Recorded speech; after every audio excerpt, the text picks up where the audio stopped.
Hi, I'm Shanda. The day I bought my dream car, paid in full with money I earned, my mother-in-law called, not to say congratulations, but to command me like I was her maid. Have it ready in 2 hours. I'm taking the car all month. No please, no thank you, just ownership, like it was hers. And my husband? He just watched. That was the moment I realized.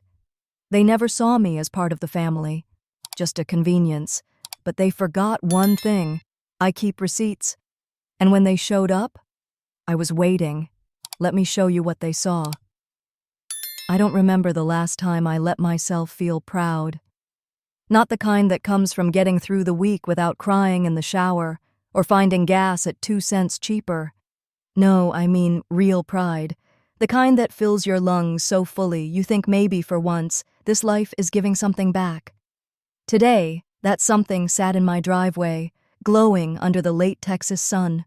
A brand new Mercedes GLE. Steel gray, black leather seats, that subtle wood grain trim on the dash that whispered class instead of screaming it. It still smelled like new beginnings, like freedom. I leaned back against the front door of my house, keys still clutched in my hand, and stared at it. Mine. Not a gift, not a hand-me-down, not a leftover after everyone else got theirs. Mine. Bought with savings, side gigs, coupon-clipped groceries, and all those Saturday nights I stayed in while everyone else went out. I had done this. A slow smile stretched across my face as I opened the driver's door just to sit again, breathe it in. My fingers traced the edge of the steering wheel like it was a baby's cheek. "You're real," I whispered, and for a moment, everything was still. My heart beat steady. No deadlines. No cleaning up after people who didn't say thank you. No pretending to be okay when I wasn't. Just me, and this car, and the quiet hum of something finally going right. Then my phone rang. The ringtone broke through the peace like glass cracking. I pulled it from my purse, already knowing, Velma, my mother-in-law. Her name flashing bold on the screen. For a second, I considered letting it go to voicemail, but the good daughter-in-law instincts, those I hadn't yet fully shed, told me to answer. "Hi, Velma."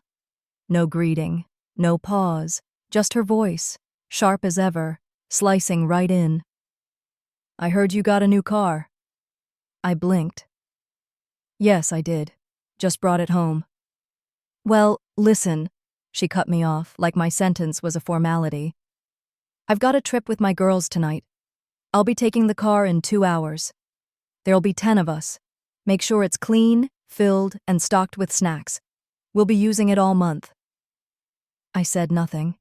Not because I didn't have words, but because none of them were the kind you say out loud to your husband's mother.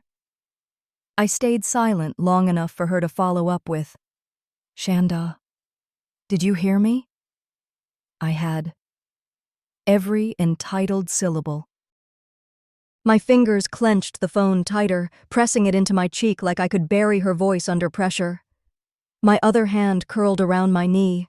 I could feel the blood rising under my skin, my pulse tapping out every insult I'd swallowed over the years. I looked at the car through the window, that beautiful machine that had cost me years of quiet sacrifices, and all I could think was, how dare she? But even more bitter than the command was the certainty in her tone. Like the car was never mine to begin with. Like everything I earned still had her name on it. Like my place in this family came with an asterisk that said, "Unless Velma needs it." I wanted to scream. I wanted to laugh. I wanted to ask her if she even heard herself, if she remembered the last time she asked me how I was, or thanked me for anything. But I didn't. Instead, I swallowed hard. I let the silence stretch out like a chasm between us. "Okay?" she prompted again. I pressed my lips together, cold and calm. "I heard you." And I hung up. No goodbye. No see you soon. Just a flat tone where her voice used to be. I stood up from the driver's seat and walked slowly inside, each step heavy with all the words I hadn't said. Inside, I set my keys on the counter like I was returning something borrowed, not claimed. In the living room, I spotted the framed photo of our wedding. My husband and I, smiling under the oak tree in his mother's backyard. Velma had planned every detail, down to the color of my nail polish. It hit me then. This wasn't about a car. It never was. It was about how I was never supposed to have anything of my own. Not a car, not a voice, not even space to enjoy something without it being claimed by someone else. I sat on the couch and stared at nothing. A long breath in, a longer one out. Then something shifted, not loudly, not dramatically, just a click inside, a quiet turn of a key. She thought I'd say yes, like always. She thought silence meant surrender, but this silence, it wasn't weakness. It was a fuse being lit. I didn't scream, I didn't cry, I just smiled, small and tight, and got up to make my move. Her voice echoed in my ear, and when I looked at my husband, I realized the betrayal was only beginning. I placed the phone down gently on the kitchen counter, like it might explode if I moved too fast. My hands were trembling, though I tried to hide it. Daryl was sitting at the table, scrolling through his phone like we weren't standing in the middle of something breaking. "Velma wants the car for a month," I said. He didn't look up. "Yeah, she told me." I blinked. "She told you?" Finally, he lifted his eyes to meet mine, and all I saw was a blank, easy calm that set my nerves on fire. "She said it's for her church ladies' trip. You know how important that stuff is to her. So she just gets to take my car, the one I worked 10 years to afford?" Daryl sighed, like I was the one being difficult. "Babe, don't make this a big deal. It's just a car. Just a car." That phrase landed in my gut like a punch, not because it was cruel, but because it was casual, careless. Like everything I'd sacrificed meant nothing. My mouth went dry. I reached for a glass of water just to keep my hands moving. My voice came out lower than I expected. "It's not just a car. It's mine. Mine. Not hers. Not yours. Not the church ladies. Mine." He raised an eyebrow, clearly annoyed now. "She's not gonna wreck it. She's just borrowing it. I don't see why we're turning this into World War III. We." That word stuck in my throat because there was no "we" in what I'd just heard. There was her, Velma, making a demand, and him, Daryl, defending it, and me, stuck in the same place I'd always been, last in line. I stared at him. This man who shared my house, my bills, my bed. This man who once told me, "I got you." But here I was, ungotten, undone. "Would you let someone take your truck for a month?" I asked. He leaned back in his chair, arms folded across his chest. "That's different. No, it's not. She's my mom, Shanda. And I'm your wife." That silence after I said it, it was the loudest thing in the room. I wanted him to argue. I wanted him to fight for me, even just a little. But all he did was look at me like I was unreasonable, like the peace of the family depended on me being quiet. Again. I looked down at the ring on my finger. I remembered slipping it on all those years ago, thinking it meant partnership, protection. But now it just felt like another shackle dressed up in gold. There was a time I would have swallowed this, smiled through it, told myself it wasn't worth the fight. But that time had passed the minute I paid the down payment with my own damn money. "You're really not going to say anything to her?" I asked, already knowing the answer. Daryl shrugged. "It's not worth the argument, babe. You know how she gets. It's easier to let her have her way." There it was. The motto of our marriage. Let her have her way. I turned away before the tears could form. I wouldn't cry in front of him. Not this time. I rinsed my glass, placed it in the sink, and dried my hands on a dish towel that said, "Love lives here." What a joke. I walked to the front door and stepped out into the evening air. The sun had slipped behind the neighbor's roof, leaving just enough glow to light the driveway. There she was. My car. Still mine. For now. I stood on the porch, arms folded, watching it like someone might steal it in the night. And maybe they already had. One request at a time. My eyes burned, but not from tears, from clarity. If they thought I'd just hand it over, they didn't know me at all. That night I couldn't sleep, and the memories of all the times I'd stayed silent came rushing back. I lay there staring at the ceiling, the fan above ticking every time it turned. Daryl was already fast asleep, snoring soft and steady beside me like nothing had happened, like my world hadn't shifted just hours earlier. I turned away from him and pulled the covers up over my shoulder. It wasn't the temperature that made me cold, it was everything else. I closed my eyes, hoping for rest, but instead I saw her face. Not the one from tonight's call, but younger, sharper, and just as smug. It was my wedding day. I was standing at the edge of her backyard, watching people mingle under those white paper lanterns she insisted on using.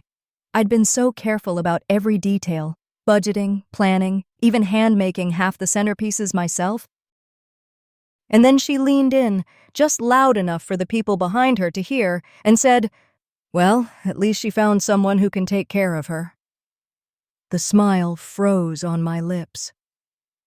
A few guests laughed, polite and uncomfortable, but Daryl just chuckled along, like she hadn't just slapped my dignity right there in chiffon and lace. That moment had sunk into my bones, quiet and heavy, and I never brought it up again. I should have. Back in my bedroom, the shadows felt thicker than the dark. I shifted onto my back, eyes wide open now. The room was still, but inside me, the past wouldn't stop talking. There was the Thanksgiving when Velma handed out photo albums she'd made for each family, scrapbooks full of years gone by. Everyone opened theirs, smiling, pointing at old memories. And me? I flipped page after page, not a single photo of me included. Even in the ones where I was clearly standing beside Daryl, she'd managed to crop me out. "Must have been a printing thing," she said with a shrug when I asked. No one else said a word, not even Daryl. Another night I swallowed it down. Then came the time we helped pay off her overdue mortgage. Daryl and I had agreed to split the payment, but the check came from my savings account. I didn't mind. It was family. But at the family dinner that followed, she raised a glass and toasted to, "My son, such a responsible man." I looked at Daryl, expecting him to at least mention I'd pitched in, but he just smiled, soaking in the praise like he'd earned every drop of it. I turned toward the wall and buried my face into the pillow. I wanted to scream. I wanted to get in the car and just drive until the map stopped mattering. But instead, I lay there, the weight of all those moments pressing down on me at once. It hit me. This car wasn't just a car. It was the first thing I'd done, claimed and celebrated without needing permission. It wasn't about the vehicle, it was about what it represented: independence, effort, proof that I existed beyond being someone's wife or daughter-in-law, and now, just like always, she was trying to erase that. Only this time, I saw it clearly. It wasn't a one-time insult, it was a pattern, and I'd let it happen. Not because I was weak, but because I thought keeping the peace was more valuable than keeping myself intact. I sat up, the sheets pooling at my waist, and reached for my phone. I opened the banking app first, double-checking the payment history, the title documents, everything. Then I opened the insurance policy and reread the registration under my name. Mine. For years, I'd let her tell the story, twist it, center herself in it, edit me out. Not anymore. I scrolled down to the documents tied to the car loan, my name on every line, the financing, the warranty, the receipts. No cosigner, no second name, just mine. A quiet strength started to rise in me, not loud or fiery, but sharp and clean like fresh air after a storm. I whispered into the dark, This time I won't be silent.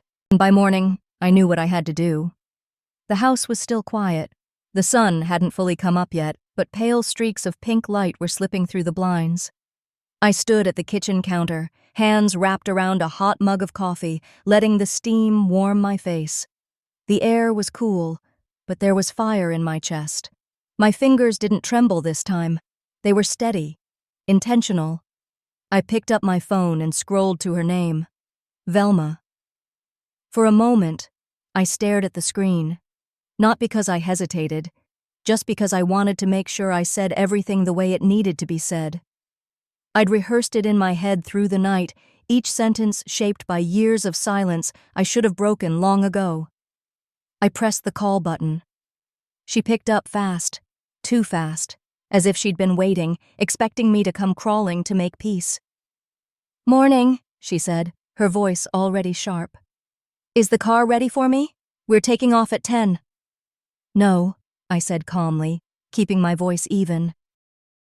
"Velma, the Mercedes is mine. I bought it, I paid for it. It's not for you or your friends or anyone else. It's not a family car. It's mine." There was a silence, not the kind that lingers awkwardly, but the kind that tightens. "What's that supposed to mean?" she finally snapped. "You think you're too good to let your own family use a car?" I took a breath and leaned against the counter. "It means I'm setting a boundary. That car is not for loan, not for errands, not for weekend trips or month-long getaways. It's not up for discussion." She laughed, and it wasn't the sweet kind of laugh you hear in warm family moments. It was bitter, mean. "Well, don't you sound full of yourself? One car and suddenly you think you're above everyone. Let me remind you, you married into this family, and everything you have is because of it." I didn't raise my voice. I didn't need to. "No, Velma. What I have is because I worked for it. I stayed up late. I paid bills. I skipped vacations. I took on extra projects. I made sacrifices while your son coasted through half of it. That car represents my effort, not yours and not his." "You're being dramatic," she hissed. "You owe this family. Without Daryl, you'd be nothing." That's when Daryl appeared in the hallway. His hair was still messy from sleep, his t-shirt wrinkled. He stood there rubbing his eyes, trying to understand what was happening, but I kept my focus on the voice in my ear. "If you touch my car without permission," I said slowly, "there will be consequences. Legal consequences. I'm not playing this game anymore." "You wouldn't dare," Velma barked. "Try me," I replied. She paused, then said in a low, icy tone, "We'll see about that," and hung up. I set the phone down on the kitchen island, still breathing evenly, but now I could feel the tension rising in my arms, my shoulders, not fear, not regret, just adrenaline and clarity. Daryl looked at me, his expression clouded. "Do you have to talk to her like that?" I turned to face him fully. Yes, I should have talked to her like that years ago. He shifted his weight awkwardly. "You're making this into something it doesn't have to be." I gave him a tired smile. "No, Daryl. She's the one who's been making everything hers for years. I'm just finally choosing what's mine."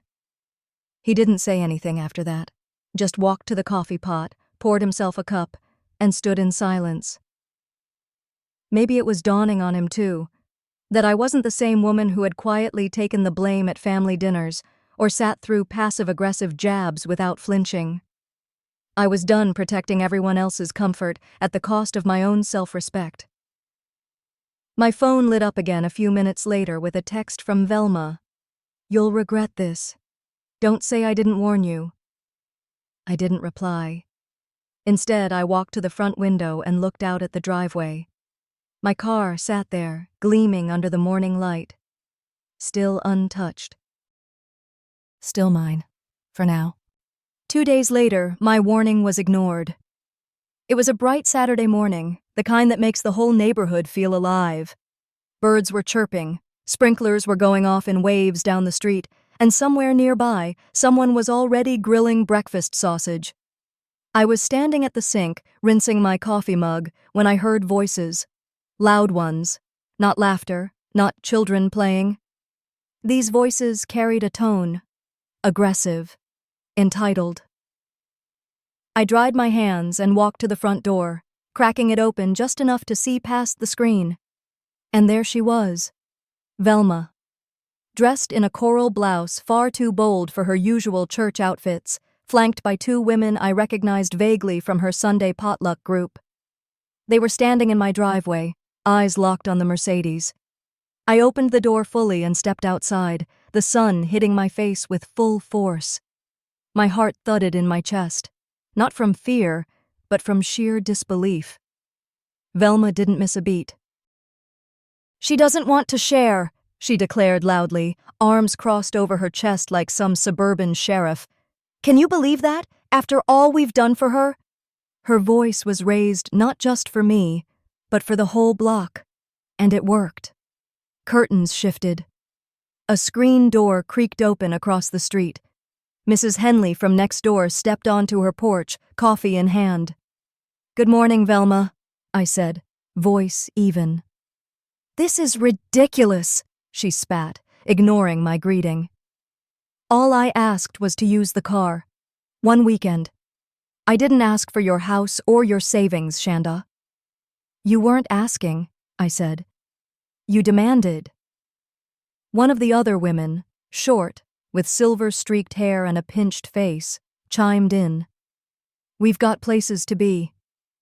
Church event in Austin. Velma said she had transportation handled. "I never agreed to that," I replied. Just then, Daryl stepped out, shirt halfway tucked in, barefoot like he'd just woken up and wandered into someone else's mess. "What's going on?" he mumbled, looking between us like a kid caught between two scolding teachers. Velma turned to him with a look of manufactured pain. "You need to talk to your wife. She's refusing to let me use a car that, last I checked, is parked in your driveway." Daryl rubbed the back of his neck and looked at me. "Maybe just let her borrow it, just for the day. Make it easier." That cut deeper than anything Velma had said. Make it easier. I felt something tighten in my chest. Not panic, not even sadness. Just that old, cold burn that happens when you realize the person standing next to you doesn't see you. I glanced around. The neighbors were watching, pretending not to. One woman had her phone in her hand, probably recording. The smell of fresh grass, gasoline, and the faint sweetness of someone's pancakes made the whole scene feel like a surreal nightmare. "I said what I said," I told Velma. "This car does not leave this driveway without me in it."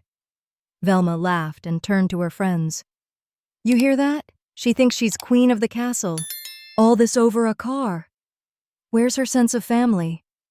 Then, to everyone's shock, including mine, she walked straight to the car, raised her hand, and slammed it down on the hood. Hard. "Let's see who has the last word," she muttered under her breath, but loud enough for half the block to hear. Daryl didn't move. Not a word.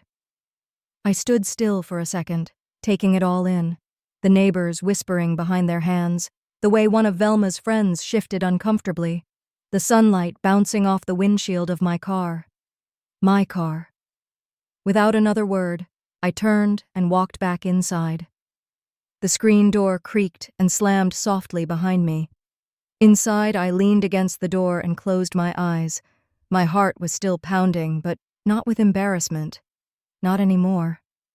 "They think I won't fight back," I whispered to the empty kitchen. "They're wrong." Sunday evening settled over the house like a weighted blanket. The sky outside was calm, painted in soft blues and fading gold, but the air inside felt thick, like everything in the room was holding its breath.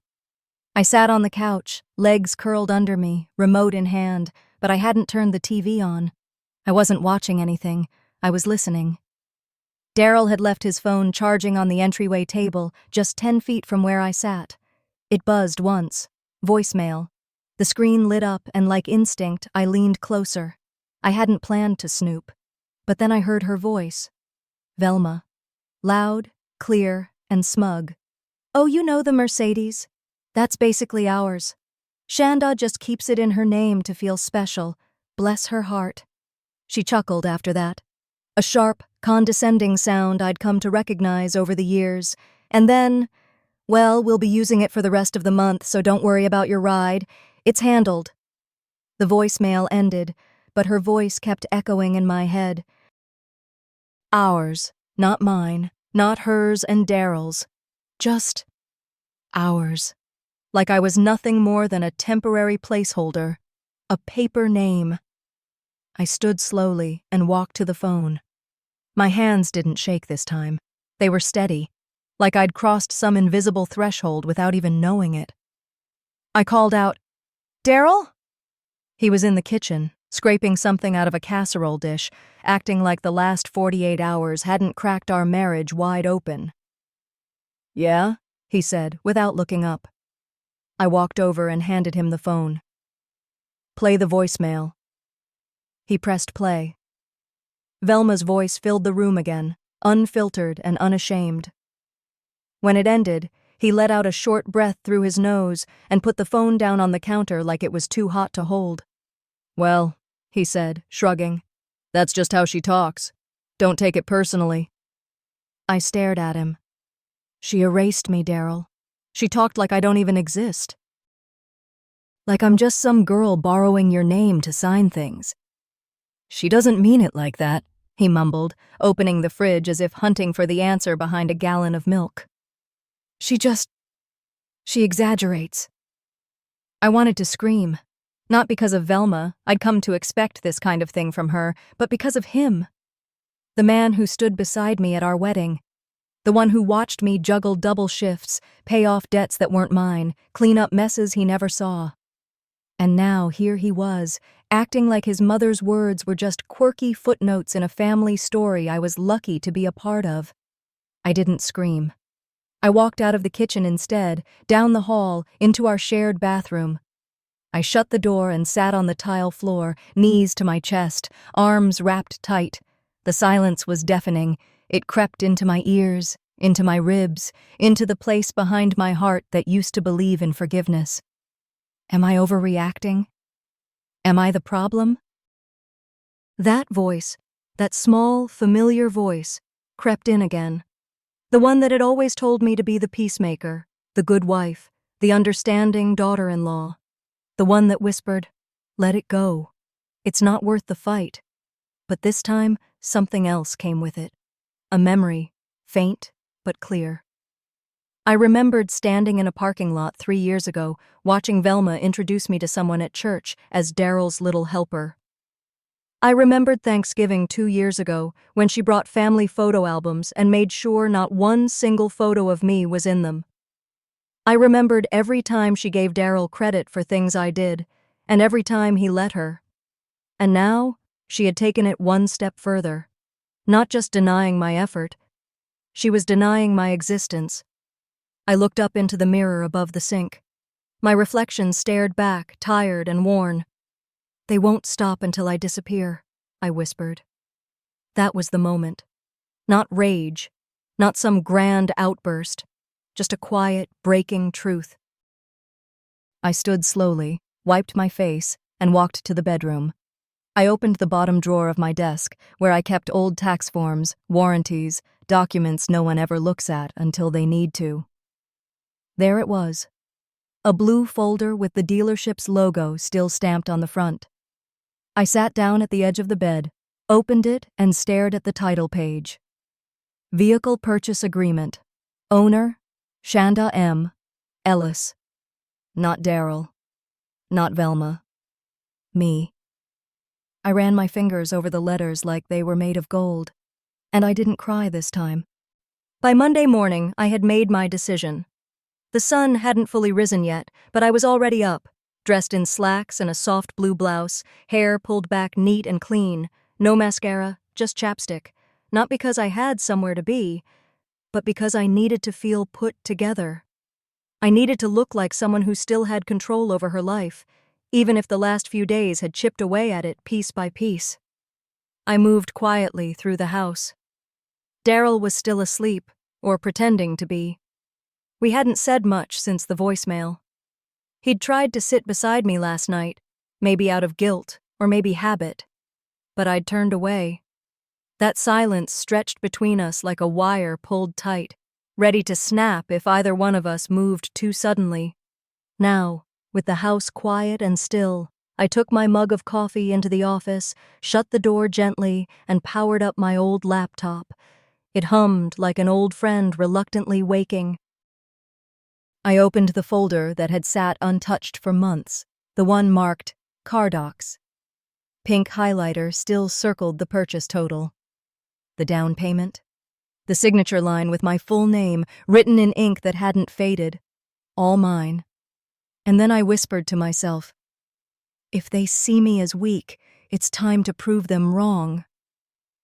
I pulled up my bank's website, logged in, clicked through the tabs until I found what I was looking for: vehicle lien details, insurance account, emergency contacts.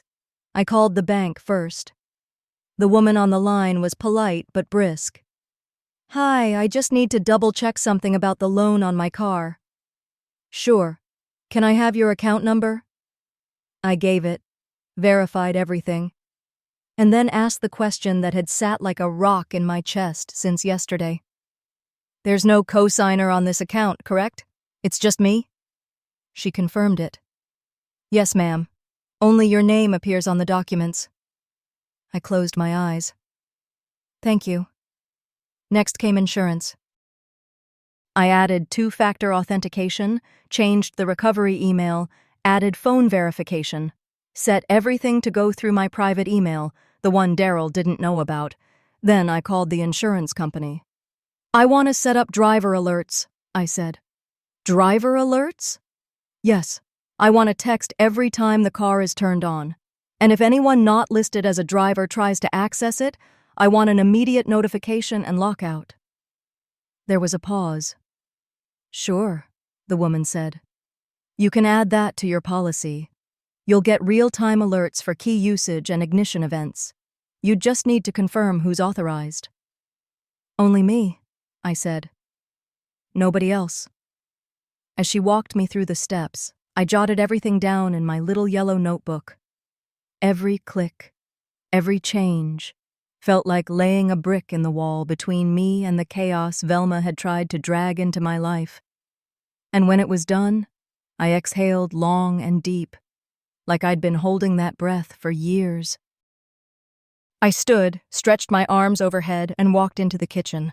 The coffee had gone cold, but I didn't mind. I opened the drawer where we kept our extra keys, old spares, copies, mismatched fobs. I took out the decoy Mercedes key I'd made back when Daryl lost the original once. It still looked real, still had weight, but it didn't work. I laid it neatly in the front of the drawer. Then, with quiet precision, I took the real key and slid it into my purse, deep into the zippered inner pocket. The leather thudded softly when it dropped in. And then I smiled, just a little. Not out of spite, not even out of triumph, but because for the first time in a long time, I felt like I wasn't being chased. I was setting the pace. Just as I was closing the drawer, I heard the creak of the hallway floorboards. Daryl was up. He rubbed his eyes as he walked into the kitchen. His hair stuck out at odd angles. He looked older than I remembered. Maybe it was just the last few days wearing on both of us. "You're up early," he muttered. I nodded. "Just taking care of a few things."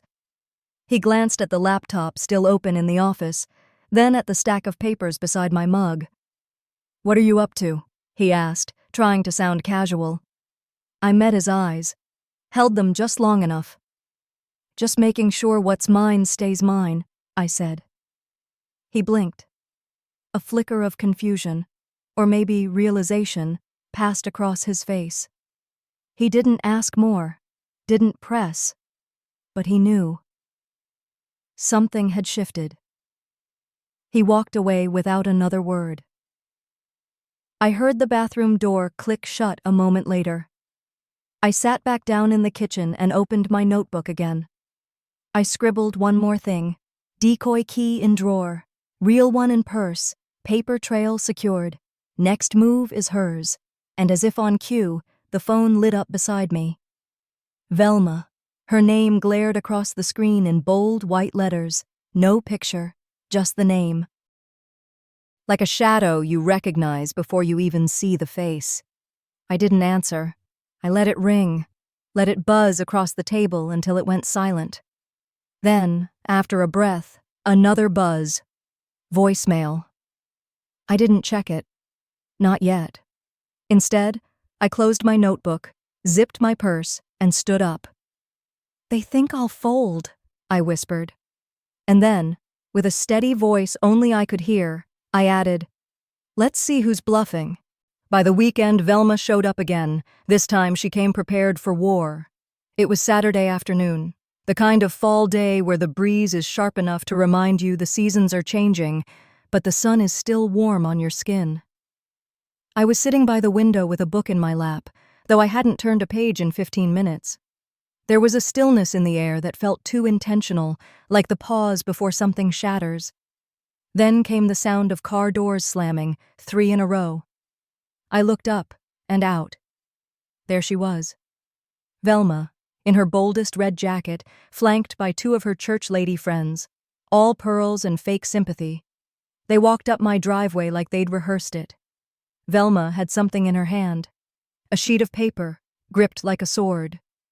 She waved it dramatically toward the car parked in my driveway, my Mercedes. I stepped outside, closing the door behind me with calm I didn't yet feel.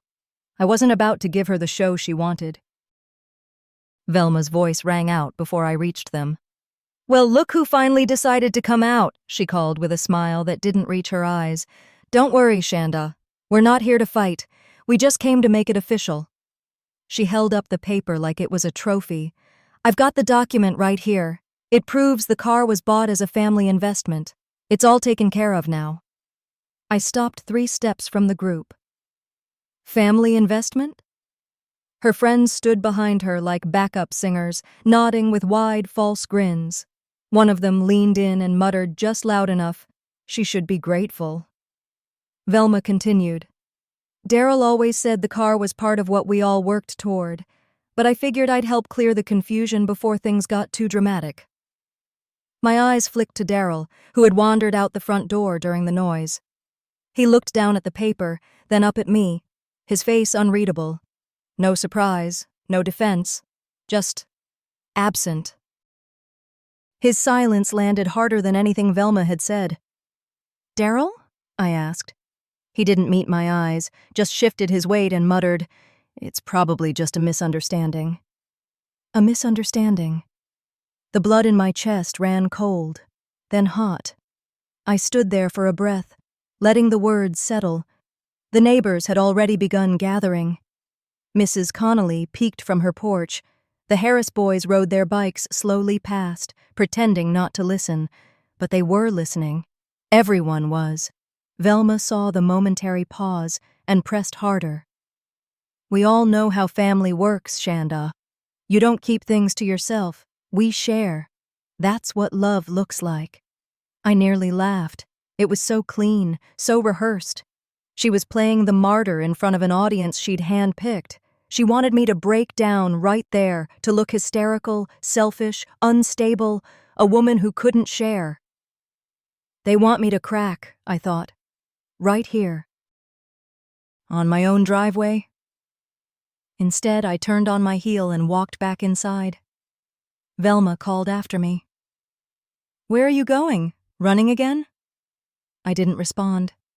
I moved steadily through the house to my office, opened the drawer where the real paperwork sat, every receipt, every insurance policy, every title document, all in my name. I didn't even need to read them anymore. I knew them by heart. When I returned outside, I held the folder in one hand. "You brought copies," I said calmly. "Let me show you the originals." Velma tried to speak, but I kept walking until I reached the car and laid the documents flat on the hood. "This," I said, tapping the title with my name on it, "is the only official registration. Here's the bill of sale. Here's the insurance policy. And here's the loan, all approved and signed under my name only. No cosigner, no family investment." Her friends leaned in, pretending not to squint. Velma's hand twitched around her paper. The smile faded. "You forged that?" I asked, nodding toward the sheet she'd been parading around. She didn't answer. I pressed, "Because that's what it would take to make your version true." Velma's face darkened. "You think you're better than this family? That car doesn't change who you are." "No," I said, quiet but firm. "But it reminds me who I've been, and who I won't be anymore." Her voice rose. "We gave you everything. Took you in. You were nothing before us." And that was it. I stepped back from the hood, met her eyes, steady and cold. "I gave more than you ever acknowledged, and I'm done giving to people who only know how to take." There was a murmur from across the street. The neighbors weren't pretending not to watch now. Some leaned against fences. A few had their phones out, pretending to scroll. Velma's fury bubbled.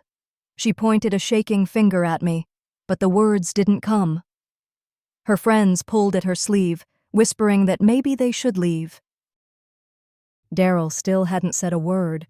He stood between us like a man who'd already surrendered. Velma turned sharply, pushing past him. "This isn't over," she muttered. I watched them march back down the driveway, heads high but hearts rattled. As their car pulled away, I leaned against the Mercedes, my heart still thumping in my chest. I felt exposed, but not ashamed. I'd stood my ground. Not just to Velma, but to the part of me that had once let this go on. Daryl lingered behind, looking like he wanted to say something. But he didn't. He turned and walked back inside without a word. And I stayed there a moment longer, whispering to no one. One more move, and it'll be her last mistake. I thought it was over, but Velma wasn't finished with me yet. It was late Sunday afternoon, and the house was quiet, almost too quiet. Daryl had spent most of the day in the garage, fiddling with things he didn't care about just to avoid conversation. I was in the living room, a mug of tea going cold in my hands, staring at the same spot on the wall where the light caught the frame of our wedding photo. I couldn't look directly at it anymore. Then came the slam of a car door. I stood, heart thudding. Through the front window, I saw Velma, alone this time.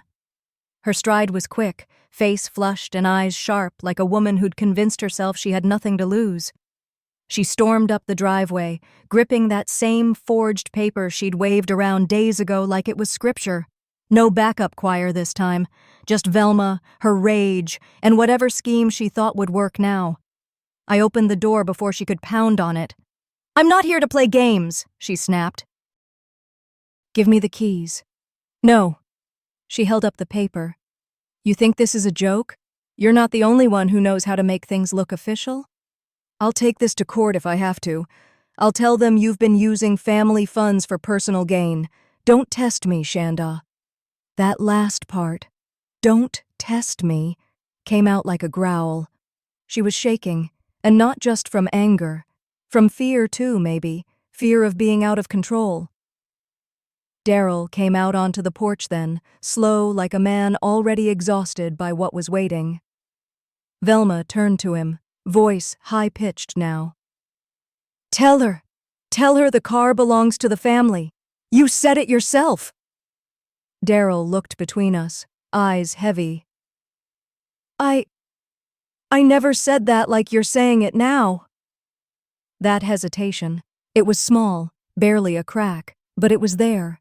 I took a step forward. "Daryl, you need to decide. Right now. Are you standing by her lies, or are you standing with me?" He opened his mouth, closed it. Then silence. That was answer enough. I walked past both of them, into the house, each step deliberate. I knew what I was about to do wouldn't just shift the power. It would end the illusion entirely. In my home office, I opened the desk drawer and pulled out the folder I'd prepared a week earlier, before the storm really began. Not just the car papers this time. This was the full ledger, bank statements, credit card records, pay stubs, loan agreements, proof that I had covered more than the cost of a car. I had bailed out their debts, covered medical bills they couldn't afford, even paid off a second mortgage once, all in silence. I carried the folder back outside. Velma was still pacing the driveway. Daryl stood with his arms crossed, now visibly uncomfortable. I laid the folder on the hood of the car, flipping it open like a courtroom file. "You want to talk about ownership?" I said, voice steady. "Let's go back." I pulled out the statement from 4 years ago. "This is from when your credit card was maxed out, remember that? I paid it in full, quietly." Another page. "This was your medical bill after your gallbladder surgery. Covered under my name, because you couldn't get approved for financing." And another. "This one? The loan that saved your house from foreclosure. You said you'd pay me back." I stopped flipping. Let the silence fill the air like smoke. "I've given this family more than I ever owed it. I've asked for nothing in return, not even credit. And you still came for the one thing that's fully mine. You erased me from everything. But these," I tapped the papers, "don't lie." Velma stood frozen, her mouth slightly open. The forged paper she'd clutched so tightly before now drooped in her hand. The neighbors were watching again, some from windows, some from porches. The whispers started almost immediately. "She did all that for them? I never knew." Daryl stared at the documents like they were written in another language, like he was seeing them for the first time, seeing me for the first time. Velma's voice cracked. "You think waving numbers makes you right? You think this changes who you are?" "No," I replied, softly now. "But it reminds me of who I am, and who I'll never let you make me into again." She stepped back. The fight left her shoulders all at once. She didn't have a final insult, no dramatic exit, just a quiet, stunned retreat. I turned to Daryl. "I won't stay in a marriage where silence means betrayal." He reached toward me, unsure. "Shanda," I shook my head. "You had every chance to speak." And with that, I got in the car. The real keys, the only keys, were already in my purse. As I backed out of the driveway, I caught a final glimpse of Velma standing small on the lawn. Daryl beside her, but not with her. Just beside. A man caught between what he thought loyalty looked like and what it actually cost. The car rolled down the street smooth as silk, the leather wheel cool beneath my fingers. My hand brushed across it, right where I had touched it the day I first brought it home, when it still smelled like new beginnings. Back then, my grip was uncertain. Now, it was sure. The wounds are still there, of course. You don't get cut that deep and walk away without a scar. But scars are proof of survival. And I know this now. I will never be erased again.